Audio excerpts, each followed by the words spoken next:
Salut à tous, c'est Karim Debache en compagnie de Gilles Stella et de Jérémy Morvan. Voilà, et là on va continuer parce que vous avez le dit. Alors question, est-ce que vous pensez que les logiciels de musique ou d'édition audio sont faits par des Français qui font des blagues ? Étant donné que là on enregistre sur un soft qui s'appelle Pro Tools et qu'il y a un mode sleep, donc tu dois te mettre en sleep parfois, et il y a aussi un autre logiciel qui est FL Studio qui contient un plugin qui s'appelle Grossbeat, G-R-O-2-S-B-E-A-T.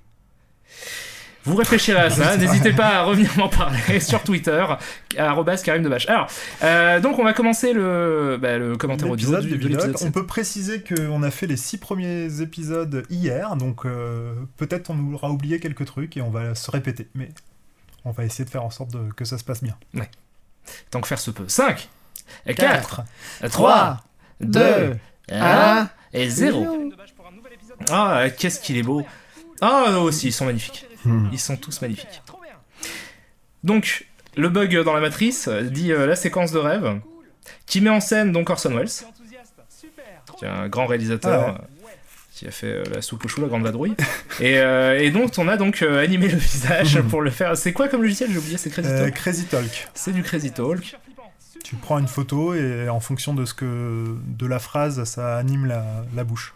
Voilà. C'est très pratique. Et après, pour t'incruster, tu te balades comme un con dans la rue avec un grand cadre rempli de verre. Ouais. Et tu le remplaces par Orson Welles qui parle. Ça a été très compliqué, d'ailleurs il y a des plans qui sont un peu foirés. Là, il y a un fort raccord, je crois. Il y a un fort raccord. Il y a un fort raccord, ouais. Sur la position de la pince à linge. Après, c'est très bien fait, hein, cet effet Orson Welles. Pas partout. Ce plan-là, ça va, mais il y a d'autres plans où j'ai pas pu faire autrement parce que du coup, on avait mis des petits trackers sur ce. Parce que là, c'est donc. Ça, c'est un cadre vert. Et dessus, il y a des petits trackers, c'est-à-dire des petites croix qui me permettent ensuite de récupérer le mouvement dans mon logiciel et de modifier. Mais il y a des moments où la lumière change sur le vert et donc sur les trackers, il y a des moments où ils se voient moins que d'autres, dont on doit s'attendre. Et puis, c'était pas des vrais trackers un peu classe, quoi. On a fait ça avec des morceaux de scotch, notamment ce plan-là, voilà. Ce plan-là, il bouge bizarrement. C'était tombé. Tout notre décor était tombé. On l'a laissé comme ça. Un vent de folie. Ah oui, il y a du Nickelback aussi. Il y a moi qui chante du Nickelback avec un manteau très shiny. Il est rose en vrai.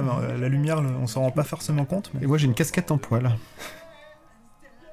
Donc c'est un peu la vision du futur. C'est Mad Max, c'est l'apocalypse. Là on se bat pour le pétrole. Mais mal.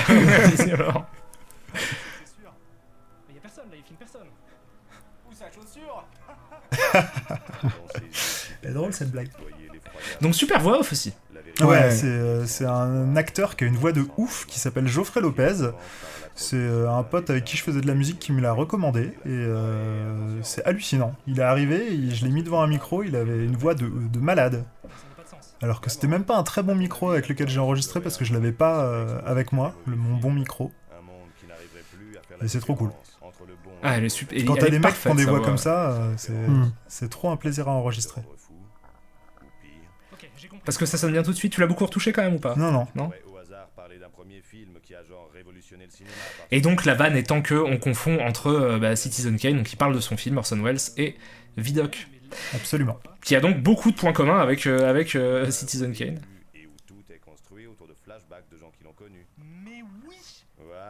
C'est plus ou moins un plagiat en fait. C'est la version, ça rapproche ça à la thématique, c'est les bons films sont remplacés par des versions au rabais. Vous noterez ce coussin de biche dont on n'a pas parlé. Ouais. Mais sur les premiers épisodes, on l'a pas dit, mais il était posé sur le siège où plus tard sera assis Kamel de Biche. Absolument. Donc superbe vanne, complètement improvisée par notre accessoiriste Nicolas, qu'on embrasse très fort, qui a dit j'ai trouvé un coussin avec une biche. On a fait mais c'est pas si fou que ça. Fait, non mais si, parce que Kamel de voilà, il est très drôle, très très drôle. Et aussi Fantôme avec chauffeur. Vous vous souvenez de Fantôme avec chauffeur ? Oui, moi je me rappelais. On s'en souvenait très bien. Ouais. On a dû faire croire la comédie. Et je me rappelle très bien de ce moment-là. Moi j'ai vu ce film sur France 2 quand il est passé pour la première fois. Je pense aussi. Et donc Vidocq, alors pour moi un peu l'inverse de Mac et moi qu'on a fait juste avant, qui est que j'aime vraiment pas ce film, je l'aime toujours pas aujourd'hui, hein, je trouve ça horrible à regarder. mais en tout point. Et pourtant, à force de le voir, alors si on passe la douleur physique qu'il engendre en moi, mais bon, ça c'est. Mais si on passe ça, eh ben c'est en fait, il y a quand même des trucs où il y a eu des tentatives de trucs quoi, qui sont intéressants, je trouve. Esthétiquement quand même, il est parti à fond dans son délire, tu vois, et c'est cool aussi d'avoir des films un peu radicaux formellement. C'est radical. Moi, ça peut ne pas fonctionner, mais c'est radical. Ouais. Mais je trouve que à regarder par contre, c'est. C'est violent. C'est Désolé. l'enfer des yeux quoi. À Paris, il y a tout le temps la police. Hein. Ouais, c'est les keufs. Ou les pompiers. Bah là en plus, on est caché dans une cave, juste au-dessus. Je crois qu'il y a des trafiquants de drogue. Je ne suis pas sûr. Mais tu vois, voilà, ce plan sur le doigt, là, c'est un truc qui est quand même, tu fais bon. Guillaume Canet dans ce film, il est génial. Cette coupe de cheveux. Oui, je me moque de la coupe de cheveux de Guillaume Canet. Mais même tout le look, quoi, tout le truc. Vidoc qui va revenir à la mode, je pense, très bientôt. Les séries AB, hein, on en a assez peu mis finalement dans Cross et Chroma. Mais alors qu'on est super beaucoup fan. On est très fan. On s'en a beaucoup regardé de. En replay, séries AB. même. En replay sur. Ça, c'était Il y a Génération Sitcom sur YouTube, hein, qui est une chaîne, la chaîne de Jean-Luc Azoulay, sur laquelle on peut voir tout un tas de fantastiques épisodes de tout plein de séries. Parfois des séries qu'on ne connaissait même pas à l'époque et que tu te dis putain, il y a eu ça.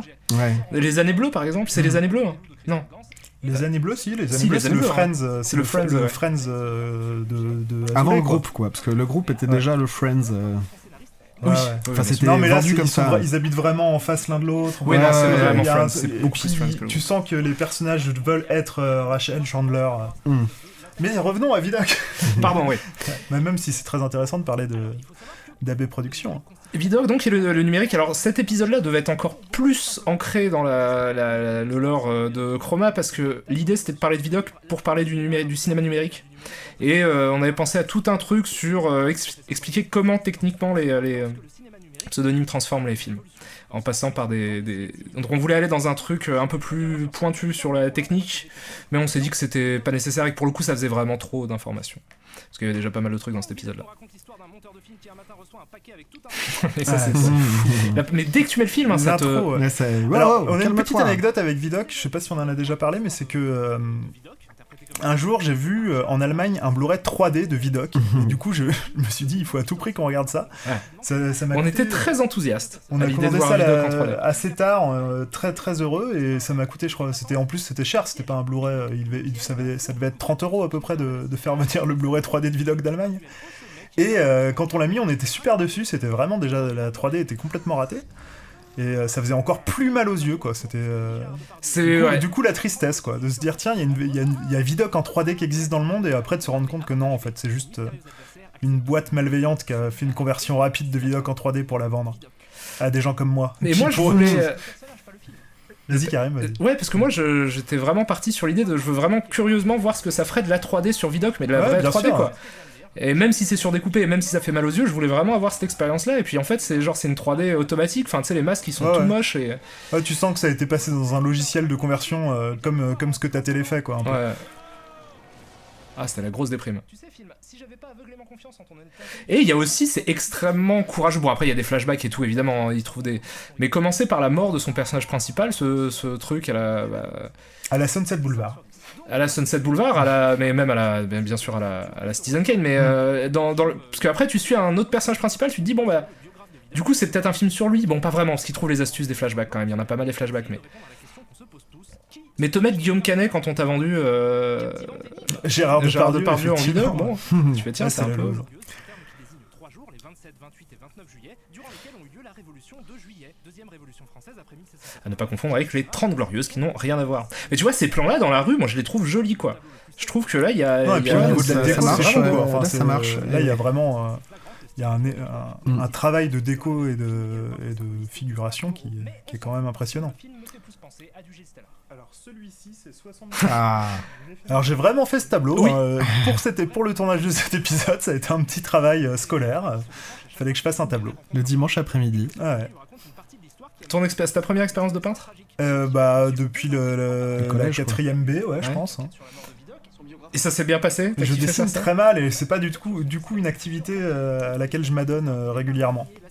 Ça s'était, passé. Enfin, j'ai fait un tableau, quoi, qui avait le rôle qu'il devait avoir. qu'on a toujours, on peut le vendre, c'est peut-être qu'un jour ça aura grave de la valeur. Peut-être. Ce serait surprenant quand même. Ça voudra dire que le monde de l'art Ouais. est vraiment tombé bien bas. C'était pas une insulte sur ton talent de peintre. Ah non, mais je n'ai pas de talent de peintre, donc il n'y a pas d'insulte à avoir. Je suis vraiment très mauvais dessinateur. J'ai fait le transfert sur d'autres choses.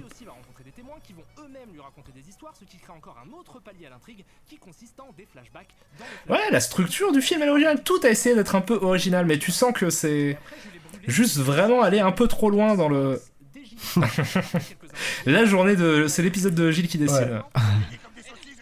Nimi et Vidocq comprennent que les deux membres auraient été victimes de meurtres terriblement sophistiqués commis par quelqu'un qui aurait réussi à diriger la foudre sur eux après s'être préalablement assuré que leurs vêtements étaient recouverts de... Et puis Vidocq, c'est pas ça, même la série télé, c'est pas ça, quoi. C'est tout ce Non, truc non. fantastique est quand même assez surprenant.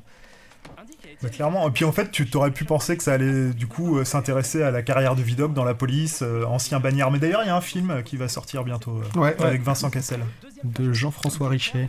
qui justement Avec Nico. Avec avec Nico, qui va le faire boss être- dessus, ouais. et qui là justement va s'intéresser plus à Vidocq, ancien bagnard, qui commence à arriver à la police. T'avais le droit de dire ça? On a le droit de dire ça? Bon, je sais pas. Ouais, d'accord. C'est pas Nico qui nous a dit ça. Non, absolument pas. C'est Je l'ai quelqu'un lu d'autre, sur sûrement. IMDb.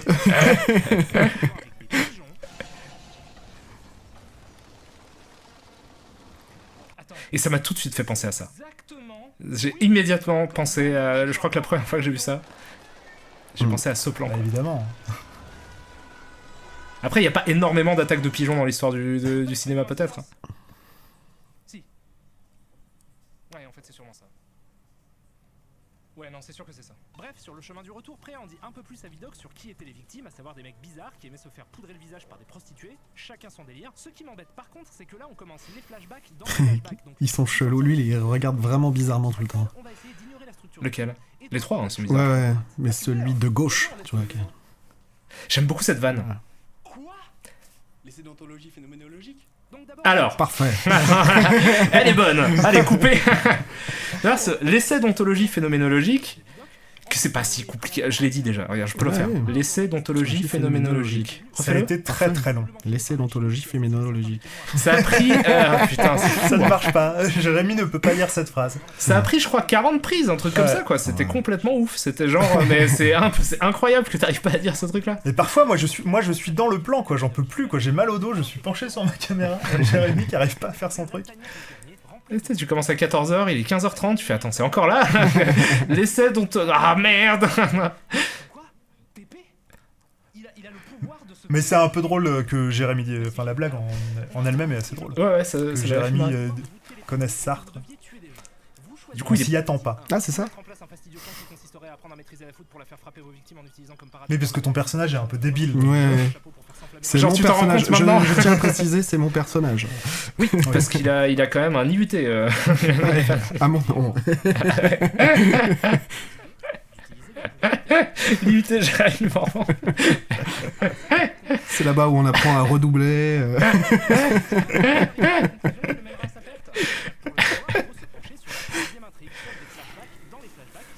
Après, ouais, c'est beaucoup de grands angles en très gros plan, hein, ce film. Et c'est aussi un truc, moi, qui n'est pas mon style non plus de cinéma, forcément. Donc, j'aime bien les longues focales, moi, j'aime beaucoup, tu vois. Et je pense, dans mes films préférés, il y en a plein qui contiennent des... Tu vois, Chunky Express, par exemple, c'est quand même beaucoup... Il y a pas mal de longues focales. Ah, bah, il y a un Et genre, côté en fait, chelou, j'aime quoi. bien les films qui utilisent les deux, en fait, de façon intelligente et un peu alternée. Mais c'est vrai que Michael Mann ou John McTiernan, c'est quand même, j'aime beaucoup leur style, quoi. Et ils ont l'habitude d'utiliser pas mal de longues focales. En fait, je trouve qu'il y a de la force, il y a beaucoup de force esthétique dans une courte focale, et je pense que c'est mieux de l'utiliser à des moments, enfin à des articulations précises du récit où ça a du sens, quoi. Il y a des réalisateurs qui font ça très bien. Et d'autres, mais même Jeunet, que pourtant j'aime beaucoup, genre j'adore Délicatessen, j'adore La Cité des Enfants Perdus, mais je trouve que parfois ça donne l'impression d'un truc un peu trop maniéré. Ouais, complètement.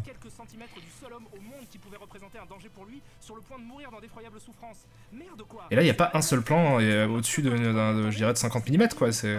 Non, je pense pas. Ouais. effectivement. Peut-être que si les gros plans là par exemple, tu vois, ces gros plans là ils doivent être au moins 50, mais. On suivait le méchant qui se faisait passer pour un biographe, Son biographe officiel. mais qui en fait s'assurait qu'il était témoin gênant en vie. Ce qui est quand même, encore une fois, un plan super compliqué. Guillaume Canet qui moi m'est plutôt sympathique, si parfois tu vois il y a des moments où je le trouve sympa et dans ce film là il fait quand même une prestation mais de l'enfer quoi. Ouais, il C'est très, très incroyable. mal. Libère les âmes des vierges emprisonnées dans son masque. Tous les protagonistes se retrouvent lors de l'enterrement de Minier et c'est la fin de Vidocq le film. Ah non, pas vraiment, il y a quelqu'un qui les observe et c'est la fin de Vidocq le film. Maestro, musique qui n'a rien à voir.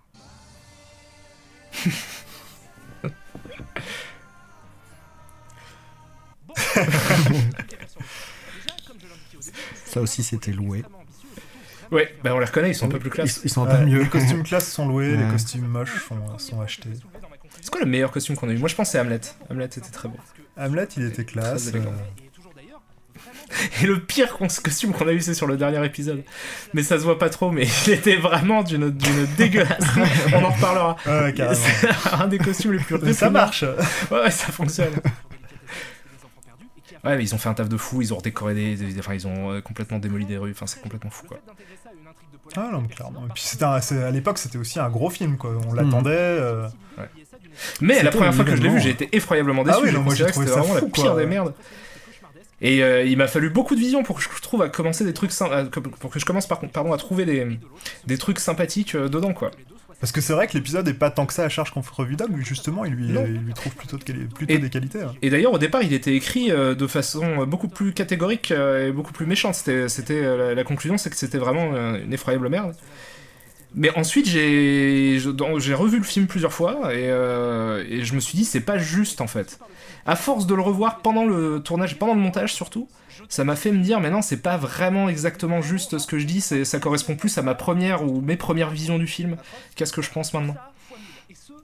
Et donc, on a changé la fin pour en faire quelque chose de moins à charge contre le film. Si on exclut Gérard Depardieu qui a l'air plutôt inspiré et qui en plus colle vraiment bien au rôle physiquement, le reste Et ça, ouais, j'ai revu et ouais, je trouve qu'il joue. Non, mais Gérard Depardieu, de toute façon, c'est quand même un grand Ouais, acteur. putain. Hein. Ça Parfois, dépend. Il fait... Ouais, Ça, vraiment, mais ça dépend. Il est parti en couille, mais il a quand même une présence et un charisme quand même assez fou.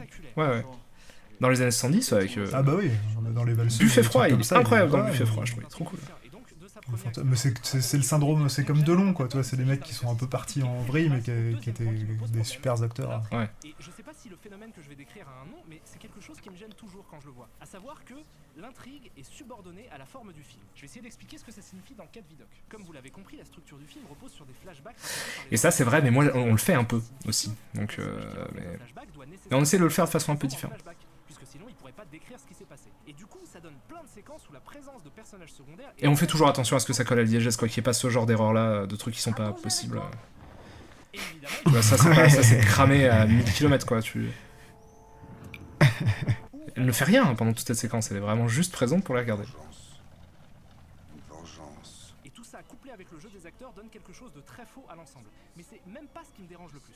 Ce qui me dérange le plus, c'est quelque chose de tout simple. Il y a trop de trucs dans ce film. Et je dis trucs parce que ça peut être tout et n'importe quoi. C'est un polar steampunk historique politique avec de l'horreur, du paranormal, du kung fu. Mais je comprendrais qu'on me dise que c'est plutôt une qualité, ça aussi, tu vois. On peut me dire, ouais, mais c'est couillu un peu de faire un peu de tout, quoi. De mettre un petit peu tout ce que tu veux mettre dans un film. Ouais. Mais ça fait trop, hein. Ouais. On a capturé ces images de Tomb Raider 2 ? Ouais, si, oui, je les ai capturées. Et si tous ces éléments paraissent pertinents quand on les prend séparément, Qui est un jeu dégueulasse. C'était l'enfer à y jouer. Ouais. Là, dernièrement. Enfin, l'année dernière. Oui, jouer à ça en 2017, ça a vraiment aucun sens. Le 1, moins. Je trouve que le 1 a mieux vieilli, parce qu'il y a moins de scènes d'action, et du coup, tu peux plus... Ah ouais, voilà, tu vois, on en parle du Blu-ray 3D, d'ailleurs. Et ça rend l'expérience encore plus violente. Mais imaginez ces trucs-là avec un truc, vraiment un effet visuel qui vous fait mal aux yeux. Alors sinon, on peut parler du scénar de Chroma, de où on en est, là. À peu près. Donc où on en est ? Pourquoi cette soudaine agressivité ? Bah parce que ça se dit pas ça. Déjà parce que Voilà. Tabou ne regarde Mais c'est une des notions importantes du truc, quoi, que les films doivent pas exister. Quelque chose qu'affirme Karim, et plus les films disparaissent, moins il oublie ça. Plus il oublie ça. Si aujourd'hui il existe une immense liste d'avantages objectifs à tourner un film. Mais du coup, c'est vrai que cet épisode-là, il est un peu déconnecté, en fait. C'est un peu bizarre. Mais il l'était pas au départ. C'est vrai qu'on a changé ça. Je sais pas si c'est malin ou pas. Après, peut-être ça fait prendre un peu de recul aussi, et peut-être que comme ça t'es pas trop dans l'intrigue tout le temps, mais il est un peu déconnecté. Mais il y en a comme ça, hein, je crois, des épisodes. Enfin, il n'y a pas que celui-là. Non, si, non. Je crois que j'ai l'impression qu'il y en a d'autres où, en Rollerball termes était aussi de un peu, fiction, ça avance lentement quand même. Non, Rollerball, il y a plein de trucs qui vont. Il y a des fusils de Chekhov dans Rollerball Ouais. qui vont revenir dans le dernier épisode. Là, il y en a très peu. Et en fait, je dis ça surtout parce qu'il devait y en avoir beaucoup plus. Ah, mais si, bien sûr, je suis con, il y a tout. Non, mais évidemment, il y a tout ça. Il y a quand même le changement de film. Ouais. Et c'est un immense chef-d'œuvre aussi, je le répète, hein, à jamais. Moi, ma première vision de Zodiac en cinéma projo, c'était, je crois, ma première projo numérique. Moi, je l'ai pas vu en numérique 2K. à l'époque. Ouais. Moi, j'avais vu avec Hugo Jouxtel, ce bon vieux Hugo Jouxtel, qu'on salue d'ailleurs. Et genre, la salle s'éteint, le premier plan du film commence, et Hugo il fait bah voilà, c'est comme ça qu'on fait les trucs. Et donc ça va forcément être bien. Et effectivement, c'était génial. Mais le premier plan, c'est vraiment les feux d'artifice avec How can people be so heartless. Magnifique chanson d'ailleurs, de Three Dog Night, je crois. La BO de Zodiac, elle est fracassante, les acteurs sont incroyables tous. Et l'image c'est vraiment ce qui se rapproche le plus selon moi d'un truc parfait, tu vois, visuellement, de ah merde, c'est parfait. C'est parfait, avec Social Network évidemment, mais ces deux films de Fincher, moi c'est vraiment les trucs, et puis même j'adore Gone Girl et j'adore tous ces autres films, mais je trouve que c'est vraiment pour moi c'est le plus grand cinéaste récent. Enfin, contemporain, ouais, clairement. Ouais. Moi je le mets presque au niveau d'un Kubrick ou d'un Scorsese, et dans son degré de précision et de... Non mais c'est un génie absolu, ses films sont super maîtrisés, c'est trop cool. Et j'adorais le Fincher d'avant, quoi, pré-Panic Room. Panic Room c'est particulier, je suis pas fan. Je trouve qu'il y a des trucs intéressants, mais je suis pas fan.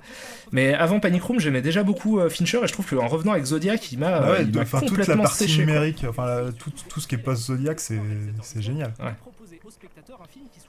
T'as l'impression que tous les pixels de tous les plans de tout le film en fait sont vraiment pensés pour être comme ça. Il y a une précision qui... Enfin, regardez ces plans, quoi, c'est vraiment complètement fou.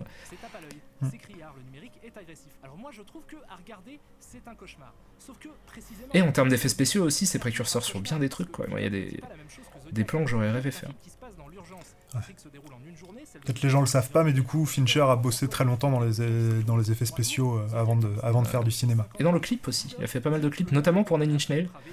Et maintenant, donc Trent Reznor, qui est le leader, enfin qui est Nine Inch Nails en fait, et s'occupe de la BO des films de Fincher.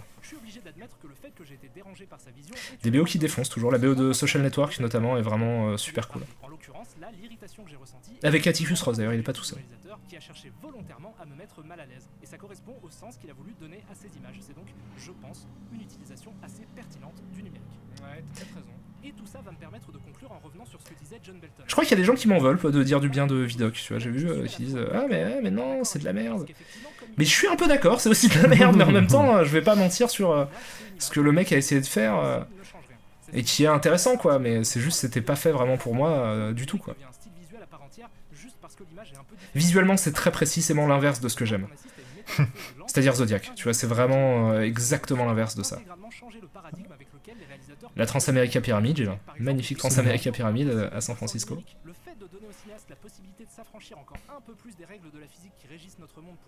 À chaque fois que je vois cet épisode, j'ai envie de revoir Zodiac en fait. Ouais.